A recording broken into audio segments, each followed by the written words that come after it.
vamos falar sobre as ligações químicas. A pergunta é recorrente. Como e por quê? Por que um átomo se liga? O que leva um átomo a buscar uma ligação? Porque quando a gente pensa em átomo, é uma coisa muito distante, muito longe da sua vida, você não consegue compreender a química em si. Primeiro, entenda e guarde no seu coração de uma vez por todas que nós somos formados por química e tudo ao nosso redor é formado por química e, consequentemente, por átomos. Esses átomos podem se ligar ou não se ligar. É importantíssimo agora a gente compreender o como eles provocam essas ligações e o porquê que eles provocam essas ligações. Por quê? É fácil de responder. Estabilidade. Os átomos se ligam para encontrar estabilidade. É como você perguntar por que uma pessoa se casa. Uma pessoa se casa para encontrar uma maior estabilidade. Você pode perceber que, em geral, as pessoas vão ficando mais velhas, mais maduras e mais estáveis, menos reativas. Elas não vão explodir com tanta facilidade. Tem exceções, eu sei que você já está pensando em A, B, C, D. Relaxa, esquece. O nosso intuito aqui é você imaginar um átomo como sendo uma pessoa. Por que é que eu provoco uma ligação? Para procurar a minha estabilidade, como eu vou te mostrar agora na tela cheia. Vamos lá. Essa imagem que está na tua tela, essa linda imagem que está na tua tela com essas bolas em equilíbrio, é uma tentativa de encontrar uma estabilidade. Nem sempre esse equilíbrio é fácil e nem sempre você vai encontrar essa estabilidade de forma contínua. Essa estabilidade às vezes é instável. Você pode quebrar essa estabilidade porque nem tudo vai ser tão fácil assim de se formar. Qual é o nosso objetivo agora? Entender a estabilidade. Como é que eu provoco estabilidade? Bem, você vai provocar estabilidade devido a duas teorias. A primeira teoria é a teoria... Eita, que ficou horrível aqui, deixa eu apagar tudo. Você merece sempre o melhor do Carlinhos. Vamos lá. A primeira coisa que você vai ter aqui é a teoria, agora, do octeto. E o que é a teoria do octeto? É quando você tem 8 elétrons na camada de valência. A grande maioria dos átomos obedece ao octeto, muito embora alguns casos podem apresentar a teoria do dueto.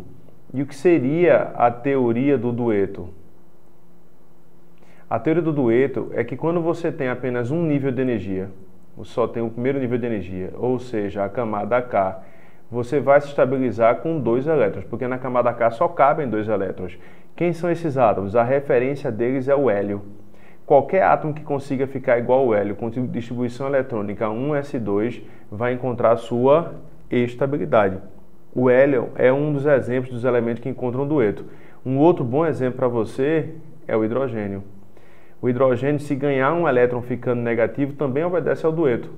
O lítio, que tem número atômico 3, se esse cara perder um elétron ficando positivo, a gente já conversou sobre íons, também vai encontrar sua estabilidade no dueto. São casos mais raros. O comum dentro da química é indiscutivelmente essa teoria do octeto, beleza?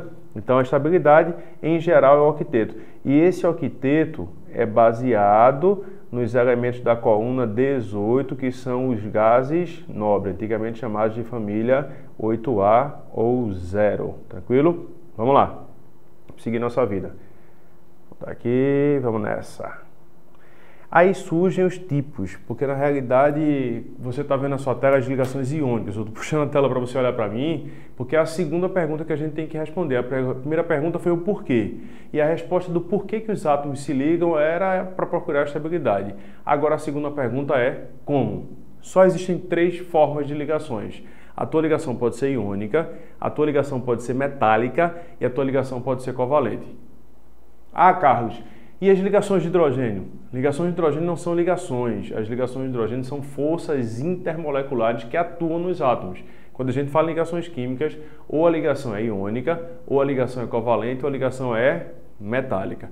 Nesse momento a gente vai tratar das ligações iônicas. O que é uma ligação iônica? É uma ligação entre íons. É uma ligação que ocorre por atração eletrostática. É um processo físico. Anote na sua apostila. A ligação iônica é um processo físico. Separar íons é um processo físico. Porque lá na frente, lá no mês de outubro, quando você já começa a realizar suas revisões, aí o cara vai dizer: a dissociação de íons é um processo químico. Separar íons é um processo físico, porque juntar os íons também é um processo físico. Você aprendeu, ó, já faz um tempão, que cargas opostas se atraem. E é exatamente o que acontece na ligação iônica. Um positivo atrai um negativo, por atração eletrostática. O que provoca a ligação iônica é uma fortíssima atração eletrostática, por isso que a física atua de maneira muito intensa. E aí meu amigo Fabris, meu amigo César Stauning, ou tantos outros professores maravilhosos de física que você tem ao redor desse país, pode mostrar para você bem essa história do positivo e do negativo. Cargas opostas se atraem. Cargas opostas vão provocar a sua atração. Não tem como fugir dessa brincadeira. Deixa eu colocar a tela cheia para falar um pouquinho mais para você. Vamos lá. Aqui, ó, quando a gente fala em ligações iônicas ou ligações eletrovalentes. Vou dar a telinha, vamos nessa. Eu tenho uma ligação, primeiro, entre um positivo e um negativo. Aí vem a segunda pergunta que você pode me fazer. Certo, Carlos? Beleza. E onde é que estão os positivos na tabela periódica? É só lembrar quem são os eletropositivos. Os eletropositivos são os metais. E quem são os negativos na tabela periódica? É só lembrar da eletronegatividade. A eletronegatividade são os ametais. Então, ó, se eu ligar um metal a um ametal, eu estou ligando um positivo a um negativo. E isso é uma ligação iônica. Quando é que você forma uma ligação iônica? Quando você tem um metal ligado a um ametal. Ou seja, um muito eletropositivo com um muito eletronegativo. A gente costuma dizer que a diferença de eletronegatividade na escala de Pauling tem que ser superior ou igual a 1,8 na escala de Pauling, ou seja, um muito positivo com muito negativo. Só que tá aqui, ó. Atenção, tem uma caveirinha, tá pequenininha, mas ela existe no teu canto inferior aqui. Cuidado, o hidrogênio também pode formar ligações iônicas. Vou mudar a cor para a gente anotar o hidrogênio. Se eu pegar um metal, presta atenção, e ligar o hidrogênio, eu vou ter um positivo ligado ao hidrogênio. Nesse caso, o hidrogênio fica negativo. É um exemplo aqui, o exemplo que eu estou colocando para você é o hidreto de sódio, NaH. Os hidretos metálicos são compostos iônicos. Os hidretos metálicos são compostos iônicos. Então, quando é que eu tenho uma ligação? Vou pegar o amarelo agora aqui nessa brincadeira. Quando é que eu tenho uma ligação iônica? Metal ligado a metal, metal ligado a metal e metal ligado a hidrogênio. Aí você me perguntou na aula de tabela periódica por que é que eu tive que decorar quem são os ametais, por que é que repetiu tanto aquela história do COP100 em família 7A, para você não esquecer agora. Se você sabe quem são os ametais, carbono, oxigênio, fósforo, enxofre, selênio, nitrogênio, flúor, cloro, bromo, iodo e astato, COP100, família 7A, qualquer um deles ligado a um metal, ferro, sódio, lítio, potássio, cobre e ouro, é um composto iônico. Por que isso acontece? Lá na frente, quando a gente for estudar as funções inorgânicas, eu vou falar sobre sais. E a primeira característica de um sal é justamente ser um composto iônico. O que você não pode achar é que a química separa tudo. A química não separa. As coisas estão conectadas, só tem que encontrar os conectores. E qual é a nossa função, professor, hoje? Gerir essas informações. E eu estou te mostrando que dentro de ligações químicas, já puxei tabela, a questão dos ametais, lembra lá dos ametais COP100 família 7A, e você vai conectar isso com funções para identificar os sais, daí vai conectar com as reações, que vai conectar com cálculo estequiométrico, que vai conectar com soluções, que vai conectar a sua aprovação. É assim que se estuda a química, no passo a passo, não vai pulando etapas, não vai queimando etapas, segue o cronograma que você vai aprender tudo com muito mais segurança e vai entender o porquê das coisas. Tranquilo? Vamos lá, próxima tela cheia para vocês. Vou apagar aqui agora, caso você não tenha anotado, tira um print dela aí. Vamos para a próxima tela. Ligações covalentes ou moleculares. Por que as ligações covalentes também podem se chamar de ligações moleculares? Porque formam moléculas. Veja, primeiro, qual é a característica de uma ligação covalente ou uma ligação molecular? É uma ligação que ocorre entre negativos. É ametal mais ametal. Estou anotando para você anotar também na sua apostila, caso não tenha anotado durante nossa aula ao vivo. Ametal mais hidrogênio, ou quando você tem hidrogênio mais hidrogênio. É uma ligação que vai ocorrer negativo com negativo. Vou mudar de cor agora aqui para fazer uma carinha feliz para você. Negativo mais negativo. Se você juntar um negativo com um negativo, vê que legal, que carinha linda. Vou até colocar uma linguinha para você aqui agora. Negativo com negativo você tem uma ligação covalente ou molecular, beleza? Não é por atração eletrostática. Se não é por atração eletrostática, eu preciso de um processo químico. Todo processo, não tenha nem medo de ser feliz, todo processo de formação de ligação covalente é um processo químico. Ligação iônica é um processo físico. Ligação covalente ou molecular é um processo químico. Existe dentro das ligações covalentes ou moleculares 3 possibilidades. No teu canto esquerdo aqui agora. Você pode ter uma ligação simples, um par de elétron compartilhado. Você pode ter uma ligação dupla e pode ter uma ligação tripla.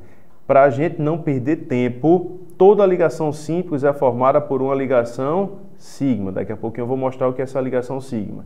Uma dupla vai ter uma sigma e uma pi. Na tripla, você tem uma sigma, sempre uma sigma, e nesse caso 2 ligações pi, porque são 3 ligações que você vai ter nessa brincadeira aí. Vamos continuar, qualquer coisa pausa, tira um print e eu vou dar sequência na nossa história aqui. Show de bola! Vamos lá. Ligação dativa ou coordenada. Eu vou fazer o seguinte, eu vou abrir uma tela preta agora para desenhar essas 3 moléculas, porque muita gente faz. Como é que eu faço para desenhar ácidos? E o que é uma ligação dativa ou coordenada? Deixa eu só falar o que é uma ligação dativa ou coordenada, porque depois eu desenho no passo a passo com você. Eu vou te ensinar agora como é que você faz para desenhar uma molécula de um ácido como um todo. O que é uma ligação dativa ou coordenada? Vamos voltar. Toda ligação dativa ou coordenada é uma ligação covalente. Se é uma ligação covalente, é um processo químico. Os átomos não querem se aproximar, que é negativo com negativo. Na física não está rolando, porque negativo com negativo provoca repulsão. Para que esses átomos se liguem, você vai ter que provocar um overlap, uma interposição de orbitais. Eles vão compartilhar. A ligação covalente é uma ligação compartilhada. Negativo compartilha negativo. Beleza? Ligação covalente é uma ligação compartilhada. São pares de elétrons compartilhados. Beleza. E aí? E a dativa? A dativa é quando eu já estou estável. O O2, por exemplo, é uma molécula estável. Mas existe o O3, que é o ozônio. E esse terceiro oxigênio, viu? Tem o O2 aqui que está estável. Aí vem o terceiro oxigênio, está aqui. Na turma do Enem, explica a camada de ozônio. Você entende direitinho como é que funciona essa ligação dativa. O outro oxigênio vem aqui. Quando ele se aproxima do O2, esse cara não precisa mais dele. Mas o O sozinho precisa. O O2 não precisa, mas o O precisa. Aí vai. Caramba, eu queria tanto uma ligação. Eu queria tanto uma ligação. Por favor, vai. Vai. Vai. Vai, só um pouquinho. É o cara chato. É o cara chato. Você precisa dele? Não.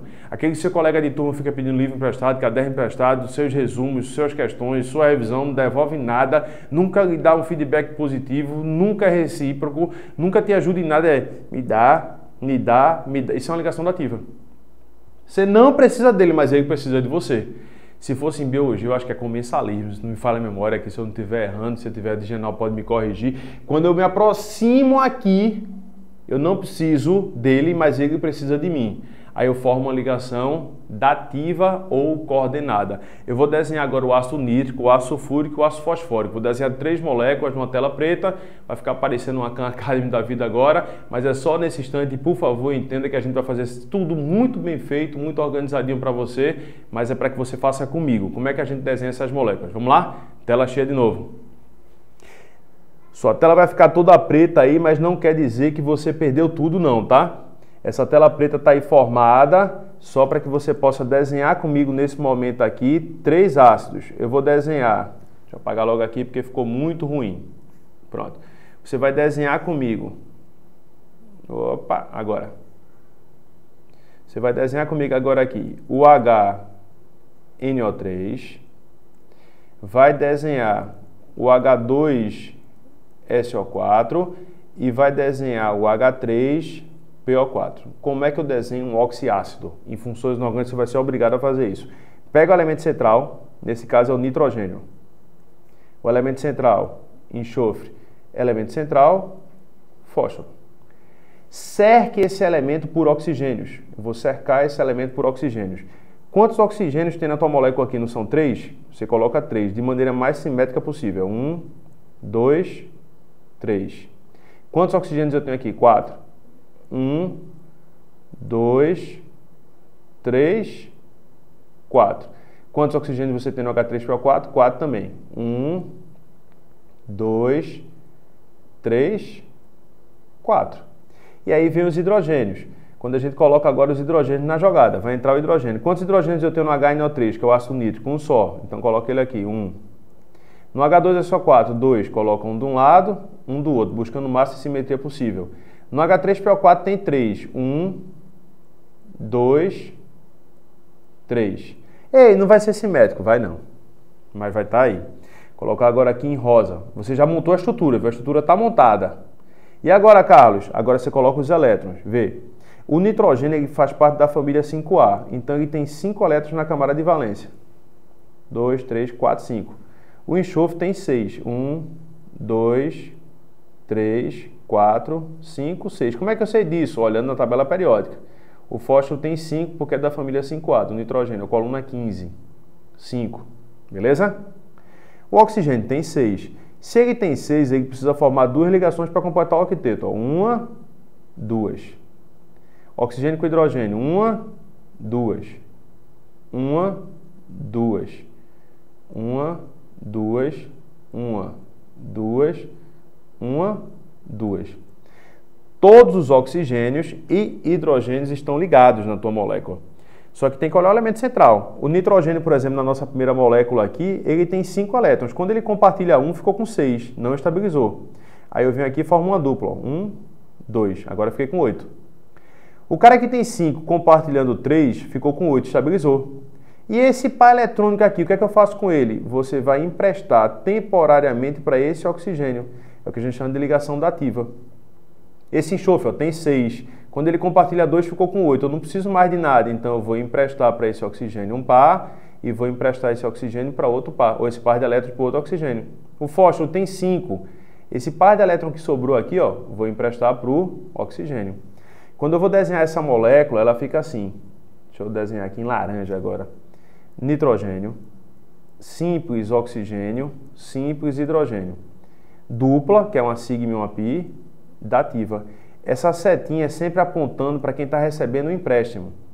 Enxofre, simples oxigênio, simples hidrogênio, dativa oxigênio, dativa oxigênio, simples oxigênio, simples hidrogênio. H3PO4, fósforo, simples O, simples H, dativa para cá. Percebeu a diferença da dativa? A covalente é um compartilhamento. A dativa é só o empréstimo de um par eletrônico. Simples O, simples H, O, H. Tranquilo? Você desenhou 3 moléculas que são bem complexas, que normalmente provocam um grau de dificuldade gigantesco. Muita gente tem dificuldade. Eu sei que essa aula vai ficar um pouquinho mais longa, mas segura a onda, você vai desenhar comigo agora a molécula do ozônio no passo a passo. Vou fazer até maior na tua tela agora. O ozônio comigo, vamos lá. Tela cheia de novo para você. Vamos nessa. Vamos entender agora o ozônio, porque quando chegar na aula do Enem, você vai dizer assim, ei, realmente, ele falou sobre a molécula do ozônio. O que é a molécula do ozônio? A molécula do ozônio é o O3. Se você pegar alguns livros de química, coloca a molécula do O3 como sendo assim, ó. Esse ciclo é instável, existe uma tensão aqui, tensão de ruptura, tensão de Baeyer. Então a tendência natural disso aí é quebrar. Só que quando quebra, fica instável. Vamos lá, vamos falar agora sobre o ozônio, né? Desenhar a molécula do O3 com um pouquinho mais de calma e até explicar um pouquinho como é que funciona essa camada de ozônio. O ozônio, como você pode ver, é formado por 3 átomos de oxigênio. E todos os oxigênios eles são iguais. Eles têm a mesma quantidade de elétrons. Isso quer dizer que esse oxigênio tem 6 elétrons, 1, 2, 3, 4, 5, 6. Esse aqui também vai ter 6. E o que está aqui do teu lado esquerdo também tem 6. 1, 2, 3, 4, 5, 6. Todo mundo tem 6 elétrons. E você já sabe, que a gente já repetiu algumas vezes ao longo das nossas aulas, que é necessário formar 8. Você tem que ter o octeto. Então, ó, vem cá. Eu tenho 6. Aí eu compartilho um par de elétrons. Eu que tinha 6 compartilhando 1, 7. Compartilho de novo. Eu que tinha 6 compartilhando 2, 8. Então, esses 2 oxigênios estão estáveis. A molécula do O2 é estável. Ela não precisa desse outro oxigênio que está aqui. Certo, mas ele precisa. Se você olhar esse cara aqui, ó, ele está desesperado, ele quer a ligação de todo jeito. Aí o que é que eu vou ter que fazer? Eu vou ter que formar uma dativa. E o que é dativa? Esse oxigênio que não está precisando vai emprestar esse par de elétrons para o outro oxigênio. E aí a tua molécula do ozônio ficaria O dupla O dativa O. É uma molécula angular, é uma molécula polar, é tanto que é solúvel em água, utilizada até em tratamento de água. Porque se você faz o O3, como alguns livros colocam, isso é uma estrutura, digamos, com estrutura secundária. Ela pode ser quebrada, porque ela está tensionada. Existe uma tensão de ruptura aqui. A tendência natural é você quebrar. E quando você quebra, os dois oxigênios da extremidade aqui não estariam estáveis. Então isso aqui não funciona. Eu teria que formar aqui uma dupla e uma dativa para estabilizar essa molécula do ozônio. Tá joia? Essa é a camada do ozônio. Aí você quer pensar na Terra, tá aqui a Terra. Beleza. Aqui está a camada de ozônio, O dupla O, dativa O. Lá vem do Sol, radiação. Lá vem aqui do Sol, radiação. Qual a ligação mais fácil de ser quebrada? Dativa. Quando essa ligação dativa recebe essa radiação, vai quebrar, vai provocar aqui uma reação.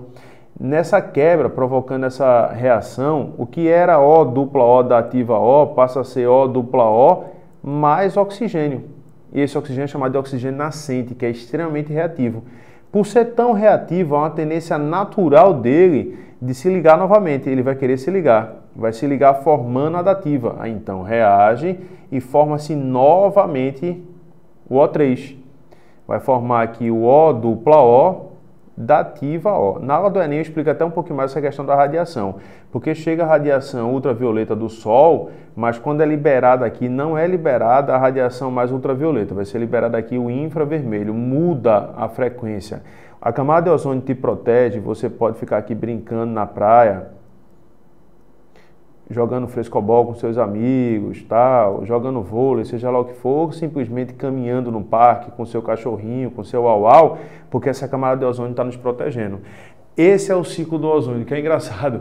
O ciclo do ozônio depende diretamente dessa ligação dativa, desse par de elétrons que é emprestado. Por ser frágil, por ser uma ligação de fácil quebra, você absorve a radiação ultravioleta, ele quebra, e aí você pode formar o O3 novamente, formando o ciclo camada de ozônio. Eu sei que está muito simplificado, mas é mais ou menos isso que acontece realmente na camada de ozônio. Para fechar essa aula, eu queria falar com vocês agora sobre a ligação metálica. Só que antes de falar da ligação metálica, ainda tem as ligações sigma e pi, que é a questão do orbital. Rapidinho, tela cheia, a gente vai chegar aí ao nosso contexto. Vamos nessa. Vou apagar essa tela aqui, viu? Tá linda, não tá? Espetáculo, também gostei. Agora, peraí, deixa eu voltar pro mouse. Apagou, mouse. Tirar essa tela de projeção. Beleza, lindo. Aí vê, o que é essa interposição dos orbitais, o que é a ligação sigma, o que é a ligação pi. A gente já conversou, mas é só para mostrar para você aqui no detalhe. Vê, essa ligação que está aqui no centro é uma ligação que tem interposição de orbitais. Um orbital entra no outro. A ligação sigma é uma ligação forte, porque um orbital P entra no outro orbital P, provocando aqui um overlap. Isso é uma ligação sigma. A ligação pi não, ó. Isso aqui é uma ligação pi. Assim como aqui embaixo você vai ter outra ligação pi, porque eu estou representando uma ligação tripla. E eu não sei se você lembra, na ligação tripla você tem uma sigma e duas pi. Na sigma, ou simplesmente ligação sigma, é aquela que é formada por interpenetração, que é o overlap dos orbitais. Um orbital entra no outro. Já na ligação pi, ou simplesmente pi, é aquela formada por interpenetração de orbitais P exclusivamente segundo os eixos paralelos. A interpenetração, na realidade, não provoca o overlap. Você não vai ter um orbital dentro do outro, porque os orbitais estão paralelos. Você vai ter um desejo de ter a ligação, mas não tem. É mais ou menos assim, ó. Ligação sigma. Tem um elétron aqui, tem um elétron aqui. Você entra e encaixa. E aí pode brincar de currupirro. Sabe o que é brincar de currupirro? Ah, não é possível. Sabe não que é brincar de currupirro? É brincar de girar. Um amigo seu encaixa a mão com você aqui, vocês começam a girar. Girar bem rápido. E cai, não, só de sacanagem, né? O cara de sacanagem vai lá e abre a mão, o mais magro normalmente voa longe, porque você quebrou a ligação sigma. Isso é o overlap, interposição dos orbitais.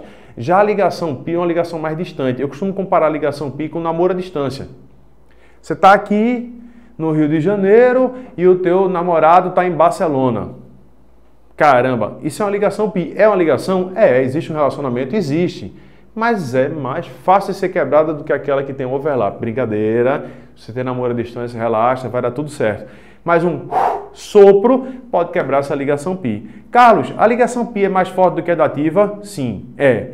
A ligação π é mais forte do que a sigma? Nem pensar. A ligação sigma é aproximadamente 100 vezes mais forte do que uma ligação π, justamente pela interpenetração dos orbitais. Um orbital entra no outro. Já na ligação π, a interpenetração ela é paralela. É um orbital paralelo ao outro. Eles não chegam a entrar um no outro, provocando overlap. Não existe overlap na π. Existe overlap na sigma. Lembrando que uma ligação simples é uma sigma. Uma dupla, uma sigma, uma π. Uma tripla, uma sigma, uma π, outra π. Beleza? 3 ligações. E as ligações metálicas, Carlos André? Vamos lá, tela cheia de novo para vocês. Vamos nessa. Quando a gente fala em ligação metálica, deixa eu só puxar aqui a tela do metálica para você enxergar, me acompanhar. Opa, aqui não, aqui. Ligação metálica. Ligação metálica, como o próprio nome que você está vendo aí do seu lado, provoca a formação das ligas metálicas. As ligações metálicas, vou mudar a cor, porque o amarelo é o que vocês acho que enxergam com mais dificuldade. Eu vou colocar aqui no laranja, até pegar as cores que estão aqui. Ligações metálicas, em geral, formam ligas. O que acontece na ligação metálica? Você também não tem a física ajudando, porque é uma ligação entre positivos. Ambos têm uma alta eletropositividade. Eletropositivo se combinando eletropositivo. Isso aqui não acontece de forma espontânea. Normalmente você tem que ter alta temperatura, tem uma variação de temperatura muito positiva. Você vai ter um aquecimento. É tanto que no processo metalúrgico você coloca lá a temperatura 2.000 graus, 3.000 graus para formar essas ligas. Qual é a característica das ligas? O arranjo. Se você observar, uma liga metálica sempre tem um arranjo muito organizado. E essa organização dos arranjos deixa esses elétronzinhos aqui, deixa eu colocar agora em amarelo, porque os elétrons estão em amarelo. Deixa esses elétronzinhos aqui, ó, livres. Quer uma tag para ligação metálica? Vou te dar agora uma tag para ligação metálica. Hashtag elétrons livres. Se o cara te perguntar uma tag para as ligações metálicas, deixa eu tirar essa barra daqui. Opa, não é para tirar a barra só, não é para desligar tudo não. Deixa eu apagar, escrever em outro canto. Pronto. Quer complicar o processo, mas não complica a aprovação do meu aluno. Vamos nessa. Ó, hashtag para ligação metálica, elétrons livres. E por que os elétrons estão livres? Porque formam uma nuvem. Então posso colocar outra tag, nuvem eletrônica. E essa nuvem eletrônica deixa o elétron com disponibilidade para se movimentar. E essa disponibilidade do elétron se movimentar provoca a condução de corrente elétrica e calor. Uma liga metálica conduz corrente elétrica e também conduz bem o calor, porque os elétrons... Opa, Carlos não, eu escrevi meu nome aqui no impulso. Perdão.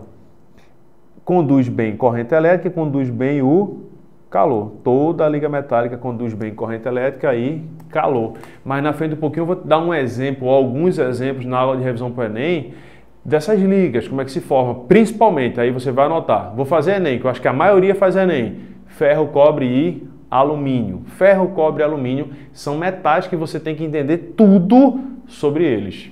Beleza? Prova específica, Enem específico, segunda fase, provas particulares e provas militares. Tem que saber, além disso, outras ligas, por exemplo, como o ouro 18. Quem é o ouro 18? É uma mistura de ouro 75% com 25% de prata e cobre. Tem que saber o que é o latão, tem que saber o que é o invar, tem que saber o que é a platine, por aí vai. Tem várias ligas que você tem que saber. Ligas metálicas faz parte do nosso dia a dia, mas a tag para as ligas metálicas, elétrons livres, devido ao arranjo, que é um processo químico não espontâneo que acontece em altas temperaturas. Beijo bem forte no teu coração, te encontro na nossa próxima aula.